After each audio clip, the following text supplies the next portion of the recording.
Assalamualaikum dan salam hormat. Saya Faris Daniel dan ini Buletin Awani. Hari ini pastinya hari yang telah dinanti-nantikan oleh seluruh rakyat Malaysia, yang mana satu berita baik baru saja diumumkan oleh Perdana Menteri sebentar tadi, yang mana negara akan memasuki fasa peralihan endemik bermula 1 April 2022. Dan kerajaan juga memutuskan supaya sempadan negara dibuka pada tarikh yang sama, iaitu 1 April 2022. Kita mahu bersama dengan Profesor Madya Dr. Syamsul Bahari Syamsuddin, pakar pengusaha risiko kesihatan persekitaran dan pekerjaan Universiti Malaysia Sabah, untuk mengupas apa yang boleh kita jangkakan dan apa sebenarnya yang boleh kita ramalkan selepas ini. Prof, mungkin boleh beri reaksi awal terlebih dahulu berdasarkan daripada pengumuman yang diumumkan oleh Perdana Menteri sebentar tadi. Prof?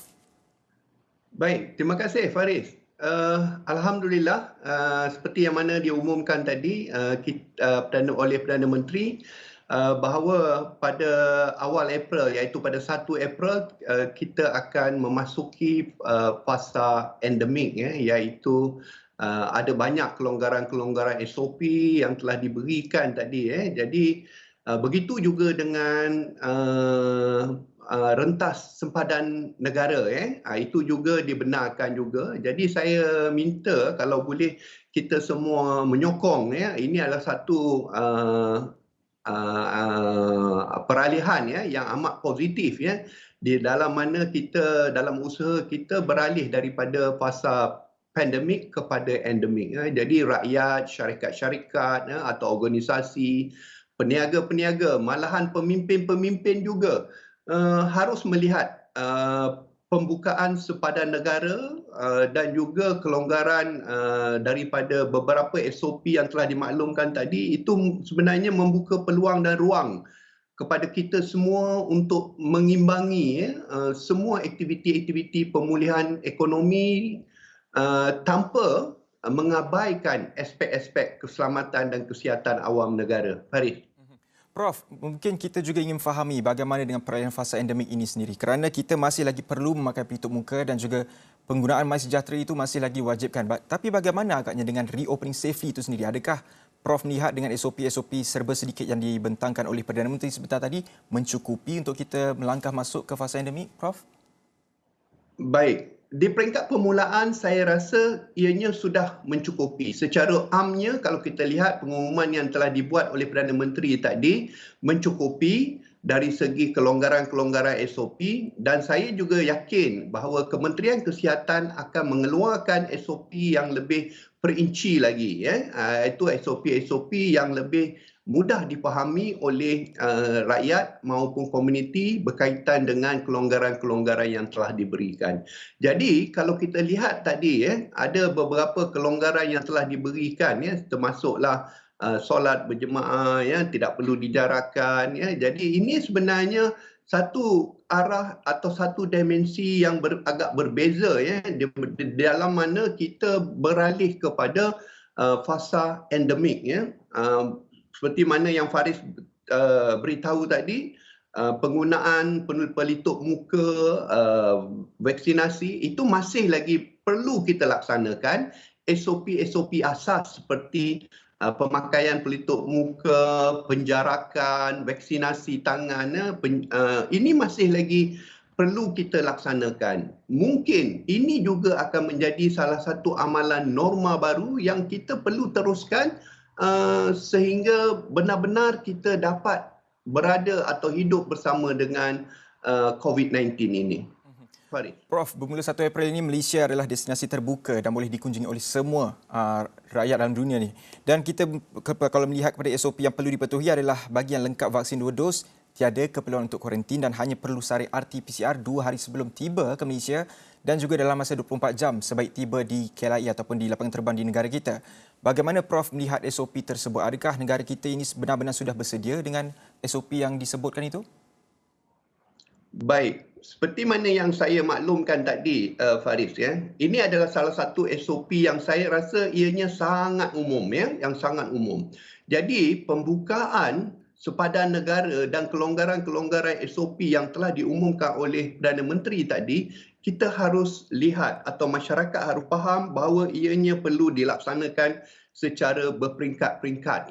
Jadi kita tidak boleh juga begitu mendadak membuka sewenang-wenangnya dan bebas segala-galanya, tidak, tetapi kita masih lagi mempunyai peraturan ataupun protokol prosedur yang tertentu yang perlu kita ikuti, seperti perlu melengkapkan vaksinasi. Itu sudah semestinya. Kita masih lagi dos penggalak kita masih lagi rendah. Bilangan vaksinasi alhamdulillah kita kumpulan kanak-kanak juga masih lagi rendah. Ini juga perlu kita beri perhatian sebab vaksinasi ini merupakan salah satu kaedah dalam kita mengurangkan keterukan jangkitan COVID-19. Dan kita tidak tahu selepas ini mungkin ada lagi varian-varian of concern yang lain, varian-varian baru yang lain, ya. Jadi satu lagi perkara yang perlu diberi perhatian ialah aktiviti penilaian risiko di agensi ataupun di sektor-sektor ekonomi yang terlibat. Jadi kalau boleh saya cadangkan di sini, apabila sempadan negara itu dibuka, sektor-sektor ekonomi terutamanya pelancongan, perladangan, sektor-sektor yang melibatkan warga asing atau melibatkan orang daripada luar Malaysia yang merentasi sempadan masuk, sektor-sektor pekerjaan, pelajar-pelajar, institusi pengajian tinggi, ini mereka perlu laksanakan aktiviti penilaian risiko jangkitan dari masa ke semasa dan secara berkala. Kenapa? Sebab kita masih lagi baru. Kalau kita baru saja buka, saya cukup yakin kita jangan terlalu tergesa-gesa, jangan terlalu leka walaupun pembukaan itu telah diberikan. Aktiviti penilaian risiko perlu terus dijalankan bagi membantu pihak-pihak penguatkuasa, pihak-pihak Kementerian Kesihatan, MKN dan sebagainya untuk menambah baik SOP atau protokol-protokol terperinci yang sedia ada. Selain daripada itu, seperti mana yang Faris beritahu juga tadi, aplikasi MySejahtera itu juga perlu ditingkatkan keupayaannya dari segi aktiviti tracing and tracking, pengesanan tracing and tracking dia, pergerakan individu terutamanya bagi pelawat-pelawat daripada luar negara ini. Jadi kita nak tahu di mana mereka ada kontak rapat dan sekiranya berlaku sesuatu kluster jangkitan, maka agak mudah untuk kita mengawal balik jangkitan tersebut ataupun membendung penularan jangkitan tersebut. Faris. Dan juga Prof, mungkin kalau orang luar sudah masuk ke negara kita, bagaimana agaknya kita, mungkin pihak berkuasa ingin mengawal pergerakan mereka? Kalau kita mungkin diwajibkan dengan adanya MySejahtera dan sebagainya bagi mengawal kita punya pergerakan dan untuk mengenal pasti kontak rapat kita dan sebagainya. Bagaimana pula dengan kalau orang luar masuk ke negara kita, bagaimana kita nak pastikan kita dapat menjamin mereka punya pergerakan itu tidak mungkin membawa risiko kepada rakyat di negara kita itu sendiri, Prof?